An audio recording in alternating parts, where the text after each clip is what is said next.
നമ്മൾ വെട്ടൊരു പള്ളിയിലുണ്ട്. ഇവിടെ നിന്ന് പോയിട്ടില്ല. നമ്മുടെ സബ്സ്ക്രൈബർ വന്നിരിക്കുക കാണാൻ. സബ്സ്ക്രൈബർ എന്റെ സുധിയുടെ ഫ്രണ്ട് കൂടിയാണ്. വീണ വന്നിട്ടുണ്ടായിരുന്നു ഇപ്പൊ കാണാൻ. അപ്പൊ നമ്മുടെ സബ്സ്ക്രൈബർ എന്റെ സുധിയുടെ കൂടെ ഓഫ്ലൈനിൽ പഠിച്ച വീണ വന്നിരിക്കുകയാണ്. നമ്മളിവിടെ വെട്ടുകാട് ശേഷം നമ്മൾ വെട്ടുകാടുണ്ട്. നമ്മുടെ വീഡിയോ കണ്ട് ഓൺ ദ സ്പോട്ടിൽ തന്നെ ആള് ഓടിച്ചാടി വീട്ടിൽ പോയി കുടിച്ച് ഓടി വരികയായിരുന്നു. കാണാൻ വേണ്ടിയിട്ട് ധൃതി പിടിച്ച് ഓടി വരികയായിരുന്നു. എന്തായാലും താങ്ക് യു സോ മച്ച്. വീണയ്ക്ക് സ്പെഷ്യൽ താങ്ക്സ് ഉണ്ട്. അങ്ങനെ ചേച്ചിന്റെ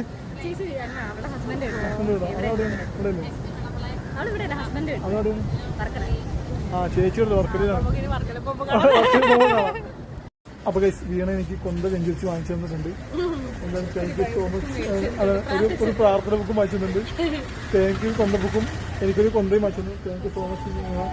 വീണയ്ക്ക് സ്പെഷ്യൽ താങ്ക്സ് ആണ്. Thank you so much. നമ്മൾ വെട്ടുകാടുന്ന് വണ്ടി കയറി ഓവർ ബ്രിഡ്ജിനോട് ഇറങ്ങി ഇനി വീട്ടിലേക്ക് ബസ് സ്റ്റോപ്പിൽ തമ്പാനൂർ പോകണം.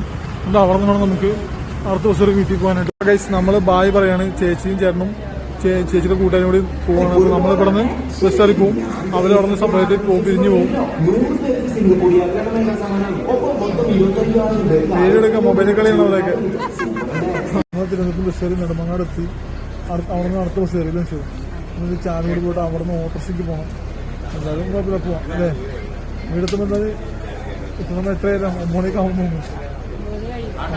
നമ്മൾ ചാല് കൂടെ എത്തി കഴിച്ചു. ഇപ്പോൾ ഇവിടെ നിന്ന് ഓട്ടോറിക്ഷ വിളിച്ച് പോകണം. അതെ ഓട്ടോ പോകാൻ മഴ പൊടിയുന്നുണ്ട്. വീട്ടിൽ മഴയിലായിരിക്കട്ടെ. അല്ലെങ്കിൽ പണി പാടും. ഇന്നിവിടെ കുഴപ്പമില്ലാത്തൊരു ക്ലൈമറ്റ് ആയിരുന്നു തോന്നുന്നു ഗൈസ്. കാരണം ഇത്ര നേരിട്ടും വെയിലടിച്ചു തോന്നുന്നല്ലേ. ഇന്നിവിടെ മഴ ഇന്നലെ ഫുള്ളും നിൽക്കാതെ മഴയായിരുന്നു രാവിലെ വൈകിട്ട് വരെ. ഇന്ന് കുഴപ്പമില്ലാത്ത വെയിലടിച്ചിട്ടുണ്ട്. അതുകൊണ്ട് ഇവിടെ ഇപ്പോൾ ഉണങ്ങിയിരിപ്പുണ്ട് വഴിയൊക്കെ. തെന്നൂല, ചെളി അധികം ഇല്ല. പക്ഷെ ചാലോട് മഴ പൊടിയുണ്ട്. മിക്കവാറും രാത്രി മഴ പെയ്യും തോന്നുന്നു അല്ലേ നിശ്ചു? പോയി നോട്ടെ വീട്ടിൽ വന്നെത്താറി. നാളെ നല്ല ക്ലൈമറ്റ് ആണെങ്കിൽ തുണിയൊക്കെ നമുക്ക് ഉണക്കിയെടുക്കാം. അങ്ങനെ നമ്മൾ വീട്ടിലെത്തിയിരിക്കുന്ന വാഴ നോക്കട്ടെ. ഒന്നും ഉണ്ടാവില്ലെന്ന് തോന്നുന്നില്ലേ. നമ്മൾ രാവിലെ പോയതല്ലേ ഉള്ളൂ നിശ്ചു.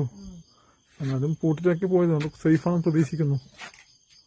നമ്മളിന്ന് രാത്രി ഫുഡൊന്നുമില്ല ഗൈസ്. നമ്മൾ ഓൾറെഡി രണ്ട് നേരം നമ്മൾ ഫുഡ് കഴിച്ചിട്ടുണ്ട് ഓൾറെഡി ഇല്ലേ നിശ്ചു?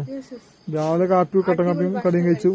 ഉച്ചയ്ക്ക് നല്ല മന്തി കഴിച്ച വയറ് വെച്ചിട്ടുണ്ട്. അതുകൊണ്ട് ഇനി ഭക്ഷണം വേണ്ട. നമ്മൾ ശ്രുതി കുറച്ചേരം എനിക്ക് കാലിന് ഓയിൽമെന്റ് ഇട്ട് തടവിട്ട് തന്നെ ആയിരിക്കും. കാരണം കാലിന് നല്ല വേദനയുണ്ട്. എന്നിട്ടാണ് കിടന്നുറങ്ങാനായിട്ട്.